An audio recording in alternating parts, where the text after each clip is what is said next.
Okay, so Sumaya, welcome, and I'm going to hand straight over to you. Okay, thank you very much, Sean. And thank you so much for the invitation to come and share my experiences over the last 20 years being a Montessori teacher. It's a real honor to be here, and I welcome all of you. For all the teachers out there, this is October month, so it is Teachers Month, and I hope that you're taking very good care of yourself, not just physically, but mentally as well. And I'm wishing you all the very best as we start winding down this year. I cannot believe it's already October. In a couple of weeks, the year will be over, but there's still so much that needs to happen.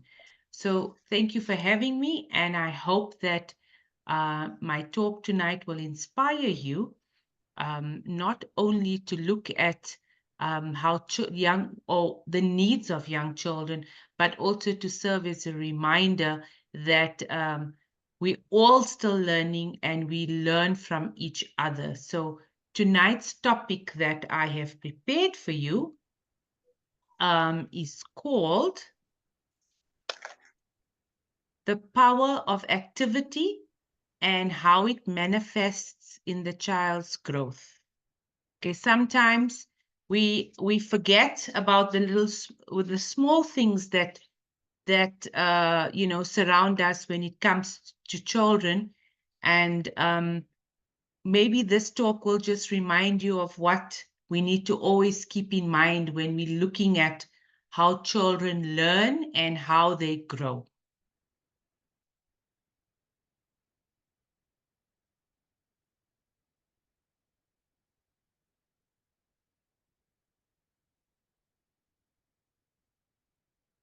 Sorry, Sean, I'm not getting to the next screen. No.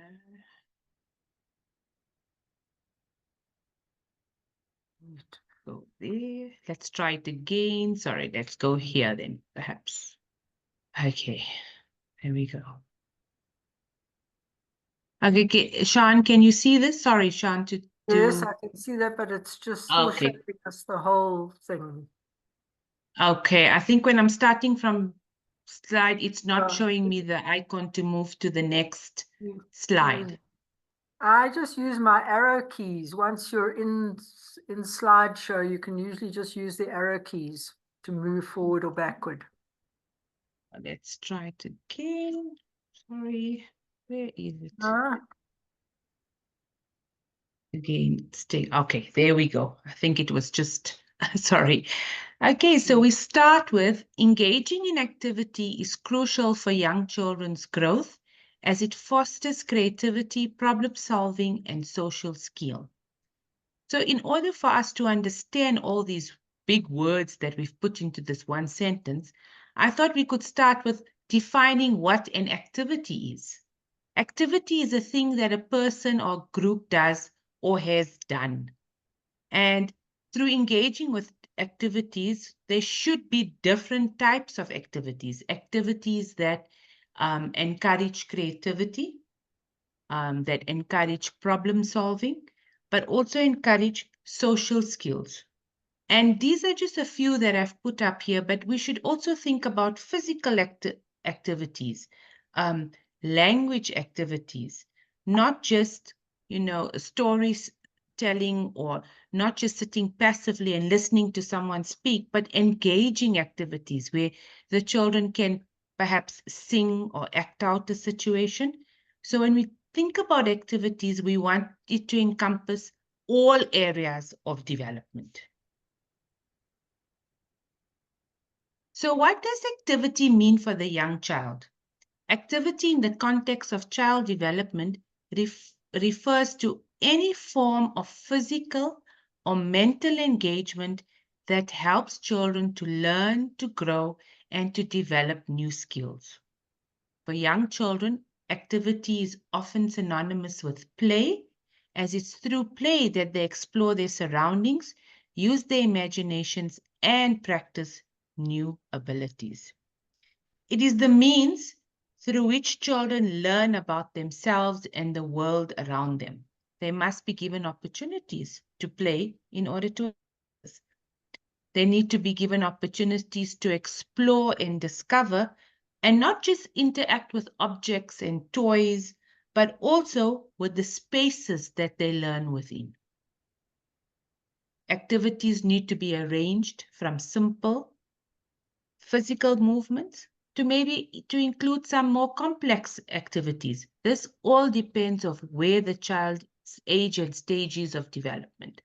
And for all of us that are in Montessori, and Shan also reminded me this evening, that we also need to follow the child. We need to see what the child can manage in order for us to plan suitable activities. So when we look at play zones, we ideally want to have a few areas within a play zone that looks at movement, that looks at arts and craft, that has a book corner, that has a quiet space, that has collaborative play, and that also has some area, an area where they engage with some block play. So what is movement zones? Movement zones are physical activities, outdoors, more to be playing outdoors, equipment that can stay outside, balancing activities. And if you don't have a very large space for this, you can even use your enclosed garage where they can do some physical activities. We found that even bouncing a ball helps children to de-stress and also just to have a calming effect on them. Bouncing a ball is an excellent idea. Arts and craft, we have materials that we can set up for children to use independently.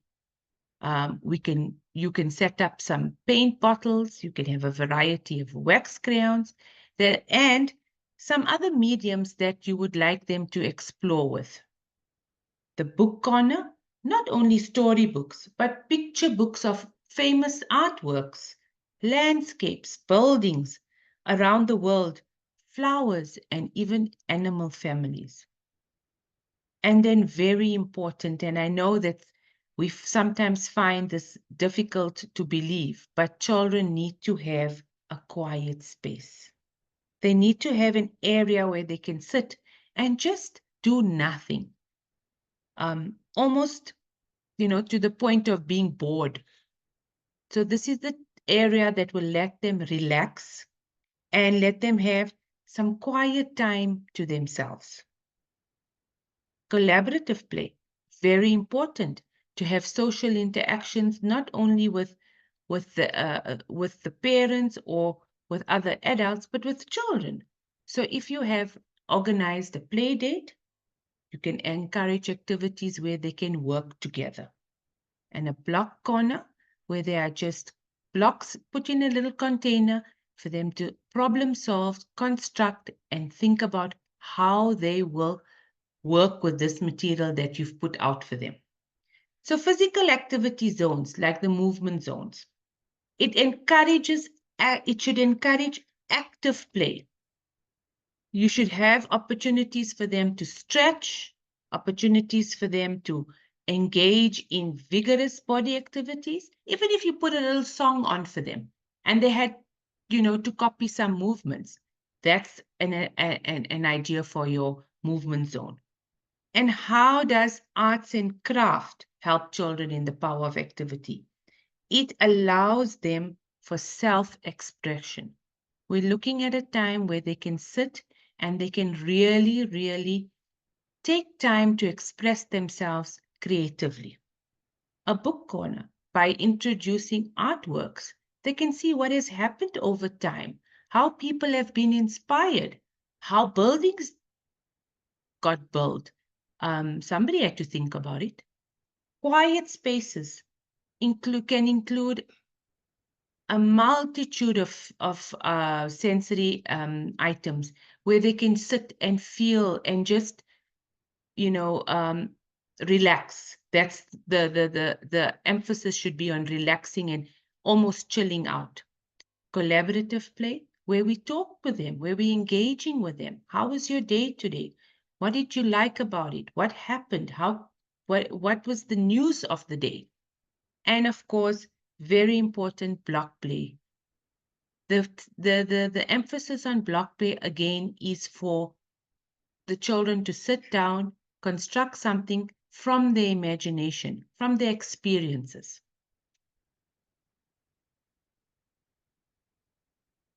So what type of activities are we looking for creativity?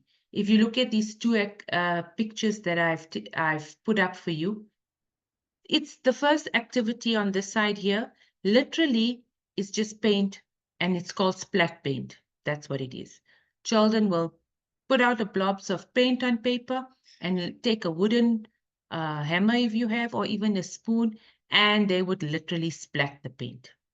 There is no instruction involved here. They can literally decide for themselves how they want to do this, where they want to do this, and which paint and what color they want to use. The activity outside, you can take them outside and ask them, go and find some leaves that have fallen down from the tree or anything from nature, and let's see what we can do with it. We can give them some paint and they literally explore. Again, the emphasis here, we are not giving them an instruction. They are free to express themselves. It is open-ended. We're not encouraging more school. We are literally encouraging them to do this independently, and we as adults are going to accept what the child presents to us. So looking at problem-solving activities, construction and building spaces provide access to blocks, Legos, or other building materials where they can construct. Construction play encourages problem-solving, spatial reasoning, and fine motor skills. It is also an important opportunity to incorporate maths concepts. How many of these blocks will you need? How many of these big ones will you need? Do you need some small ones? And of course, building puzzles. Building puzzles is one of the major, a big support for problem solving. Okay, and if you look at this picture of the two children sitting and working, they are literally have to use their imagination to construct something. There's nobody there giving them a lesson of how this must be done. They're sitting and they are literally collaborating with each other for an end result. There's endless possibilities here. There are no cards to follow, no patterns to copy. They are given the opportunity to create whatever they want. What activities can we provide? Can support social skills? We need to have a time when there are no devices allowed. We want to encourage conversation and discussions. We want them to talk to us. We also want to have meaningful conversations with them. We want to set up games or activities that encourage group participation. If it's at school, it's with a group of children. If it's at home, it's with siblings. Collaborative play helps social skills. They learn to share, they learn to cooperate, but most importantly, they learn to communicate different viewpoints. They learn to understand things from other people's perspective as well. By setting up these purposeful spaces, children are encouraged to learn through play, which helps them develop a broad range of skills in a natural, enjoyable way. Play is the foundation for all learning, and activity-based environments provide rich opportunities for growth.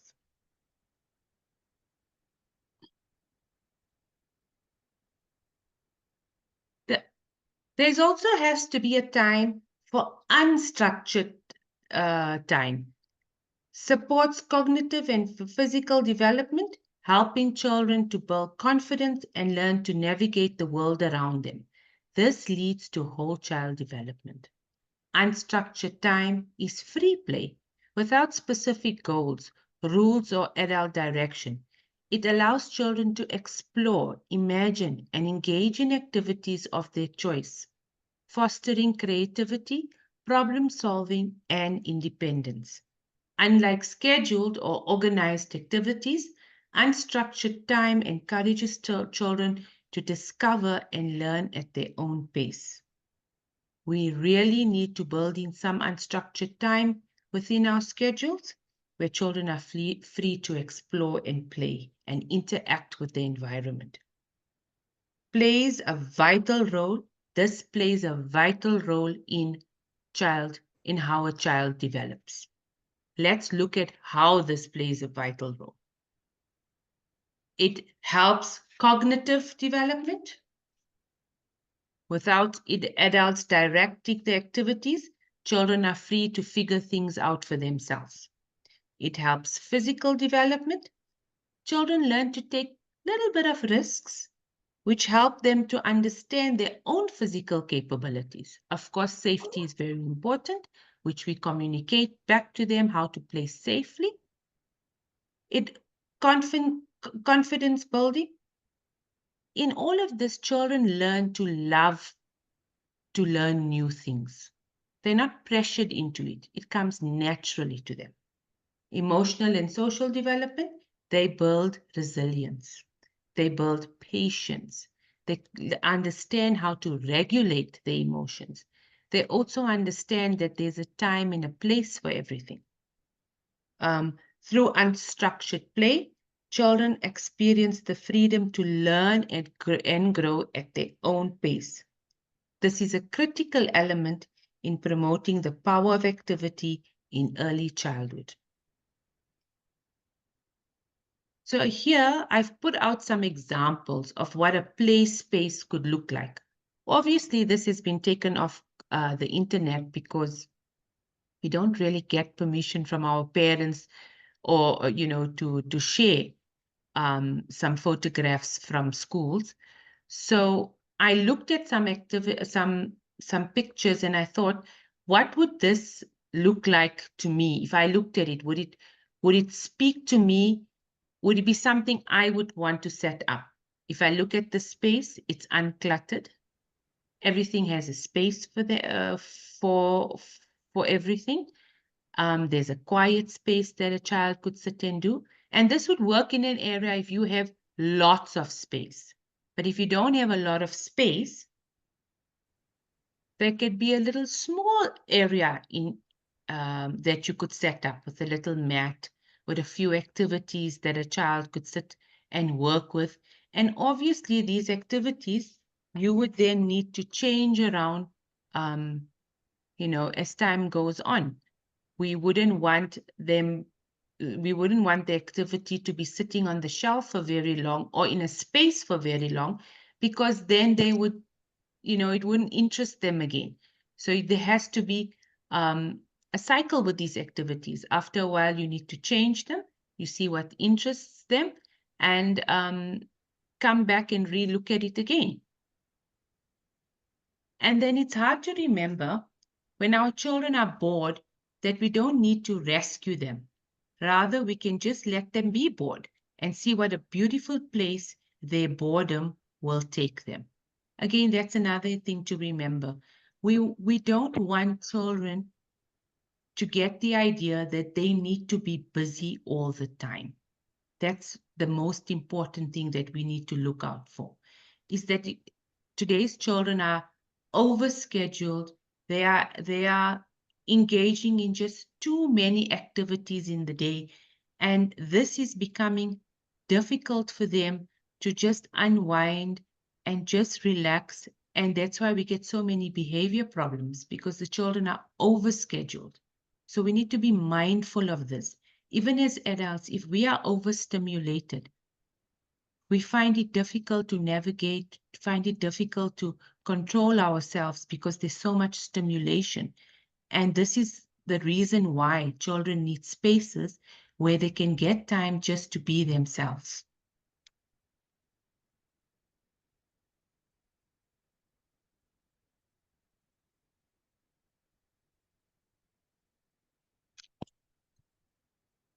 So in my talk, I've tried to, to highlight some of the problems that we can experience, as teachers or parents, where children are not getting enough time to, relax, or to take time out, or to learn things for themselves. And in setting up these spaces, it becomes important for us to remember, firstly, how they develop, because we are living in a modern world. I understand that, but fundamentally, the needs of children have not changed. They all need time to grow, and all areas of development have to be supported and worked on if we're going to get a whole, a fully developed child, a child that can take on the pressures of every day, of schoolwork, of social interactions as well. So I hope that you enjoyed some of the tips that I gave you in setting up these play zones. And I hope you'll take some of the recommendations that I have put forward for you tonight. Thank you, Sumaya. That was wonderful. And I think that for me, it's just so nice to have a talk where we're saying let the children be bored. I really believe it's very important not to feel that you have to entertain a child Yes, every minute of the day. And I think that's yes, where a lot of problems come, where particularly now that we have these smartphones that are so available in your pocket to pull out and let the child watch something on YouTube, it's that's it. really not the answer for the child's development. So thank you. I think this was a lovely way to end off our Thursday talks for this year. This is our last final talk for this year. If there's anybody here who has not given us their email address but would like to hear about future talks, please just put your email address quickly into the chat and I will add you onto our thing. Sumaya, will you take any questions if there are any? Yes, I'm happy to take any questions, any comments. If somebody has something to share, to add, it would be amazing to hear from you. Maybe there's something that you can share with us, a place, a space that you set up that helped, or an idea that you might have. The most important thing is, or the idea is, not to have more schoolwork, not to have more practice work. It's literally time for children to unwind. And I know that we feel, even as teachers, we feel like we should be presenting to them all the time. We should be working with them all the time. Those are our responsibilities, to make sure that we're getting through what needs to be done. But in all of that, I just want to remind you that it's okay to just take a little step back every now and again and let them just be, just be that 5-year-old or that 4-year-old, which is very important, because with everything that, I share with you, a parent of mine that, suddenly she came to school and she said her child, we're having difficulty, we're having challenges. And I said, but why? Why are you seeing all these challenges? Because we're not seeing that. What is it? And, when we broke down the day, the child leaves school and doesn't get home till the evening. It's straight into swimming. It's straight into, a whole lot of, it's soccer. I'm shocked. I can't even tell you. It's gymnastics. Then there's, a visit to a friend's house. Then we are going to visit some other family. Then there's TV time. Then there's supper time. And then it's bath time. And then I'm off to sleep. When you look at that schedule, it's every day. It's Monday to Sunday that this child is busy doing something.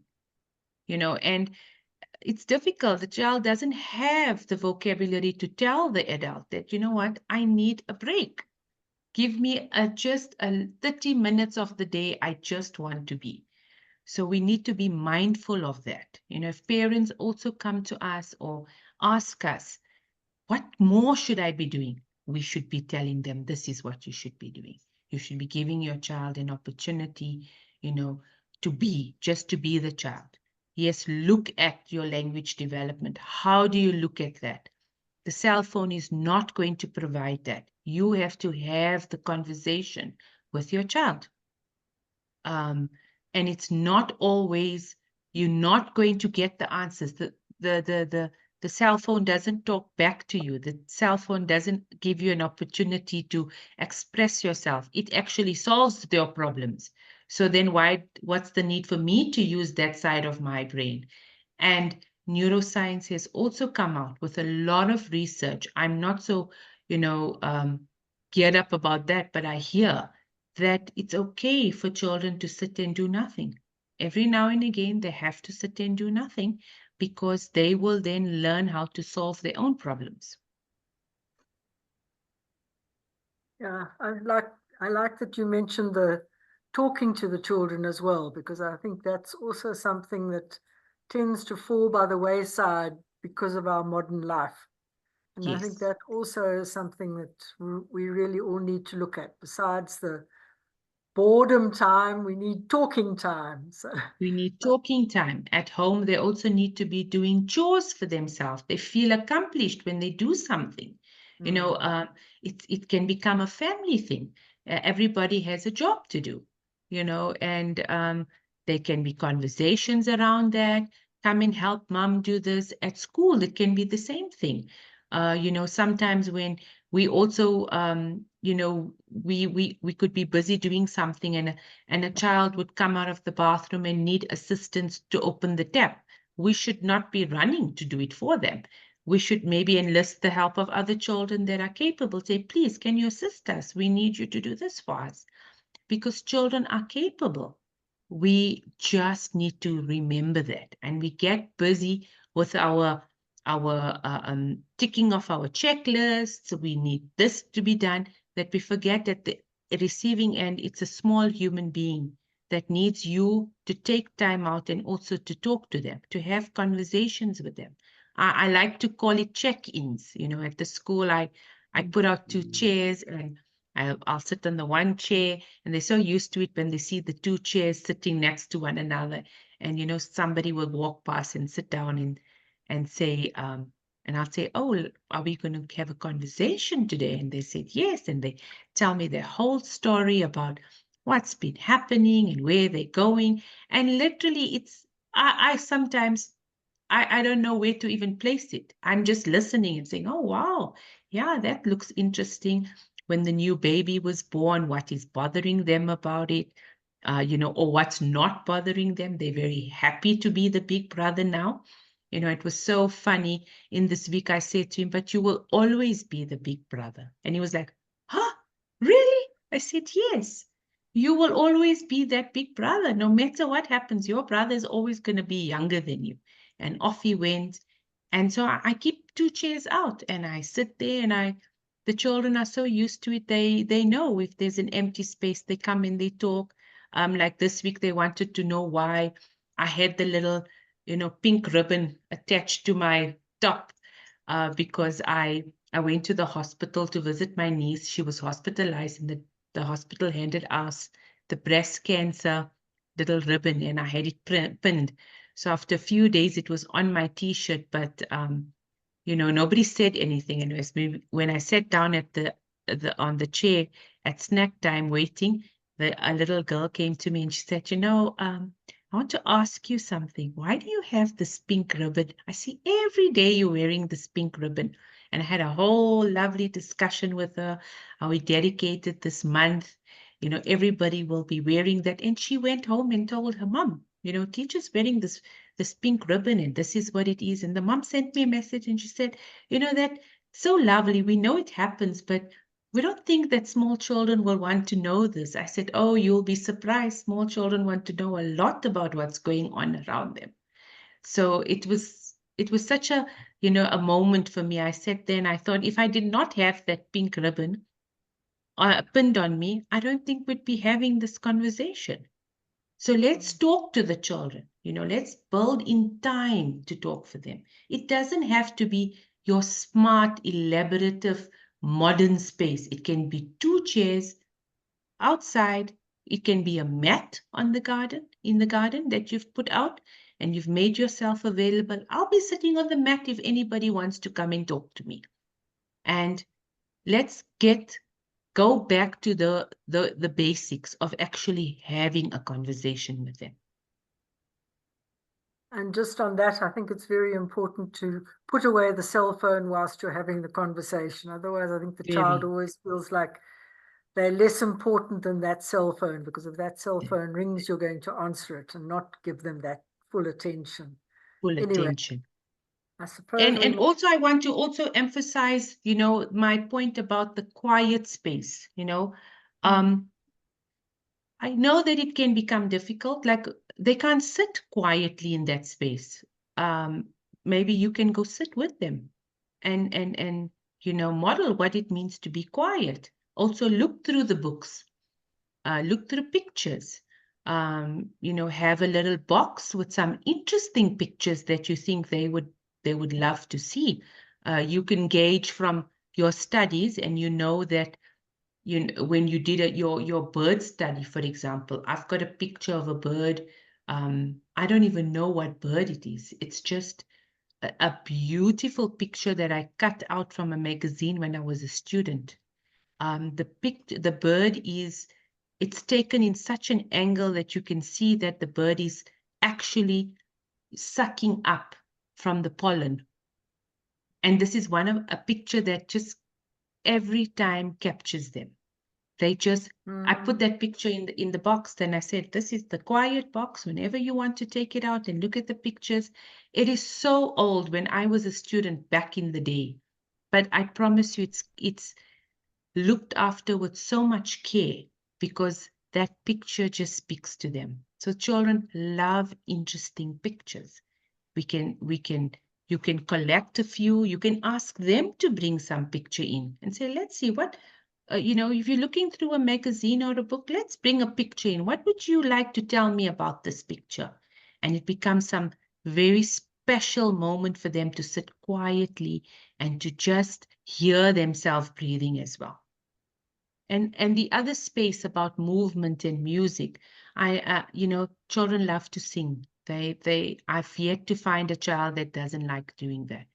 If we can create a space for them where there's beautiful music that they can sing to, learning the lyrics of a song, they always laugh at me when I said, today we're going to be learning this song. And then they would say, is it the lyrics of the song? They already know and say, yes, someone wrote the song very special. And it's a nursery rhyme, that maybe they're going to come back with. Or it's a song that we're singing. Now we're singing a song about we are all family. Everybody loves that song, but the words are so beautiful. And they come up with their own movements and their own opportunity, and they are given the opportunity to express themselves. It's such a wonderful time of the day if we can bring in the music again for them to sing. I promise you will see a lot more calmer children in this hustle and bustle of their life that they got. Well, I see we've had quite a few thank yous, Sumaya, so I think everyone has enjoyed it as much as I have. And I thank you all for coming. And I thank Sumaya most of all for being our last speaker for 2024. Thanks, Sumaya. It's been a pleasure, Sean, and I wish you all the very best, for wrapping up this year. I know that it's been difficult, but I think it's going to be better going forward. So let's be positive. And I look forward to seeing you again, Sean, and everybody on the talk. Please do come to the talks. They're wonderful. And it's just sometimes, we just catch up and we talk about something that is, important or passionate. So I thank you for having me. Thank you. And good night, everyone. Hopefully have a happy holiday and see you all in 2025. Can't believe it. Bye. Bye.